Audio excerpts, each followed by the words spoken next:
হঠাৎ করে আপনার ব্যাংক অ্যাকাউন্ট বন্ধ বা ফ্রিজ হয়ে গিয়েছে, বুঝতে পারছেন না এমন হওয়ার কারণ।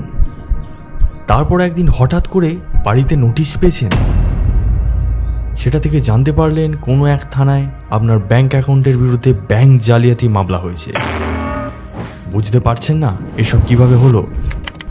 আমি অ্যাডভোকেট সুধাঙ্কর ঘোষ আজ এই বিষয়ে বিস্তারিত জানব এবং এ থেকে কিভাবে মুক্তি পাবেন সে বিষয়ে বিস্তারিত আলোচনা করব।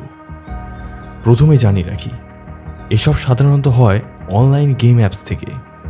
এ ধরনের সমস্যা হলে আপনার সর্বপ্রথম কাজ বিস্তারিত জানতে চেয়ে আপনাকে ব্যাংকে একটি চিঠি বা অ্যাপ্লিকেশন করতে হবে। অ্যাপ্লিকেশনের ফরম্যাট মোবাইল স্ক্রিনে দেওয়া হলো। কোন ডেটে কার থেকে পেমেন্ট নেওয়ার কারণে হয়েছে যদি জানা থাকে তাহলে আগে তার নামে একটি জিডি লোকাল থানাতে করুন, এটি পরবর্তীতে কাজে লাগবে। এবার ব্যাংক থেকে পাওয়া রেফারেন্স অনুযায়ী সংশ্লিষ্ট থানা বা সাইবার ক্রাইম ডিপার্টমেন্টে যোগাযোগ করতে হবে। এক্ষেত্রে জানিয়ে রাখি, এই ব্যাপারে সব সময় একজন ক্রিমিনাল প্র্যাকটিস করে এমন কোনো অ্যাডভোকেটকে দিয়ে যোগাযোগ করুন।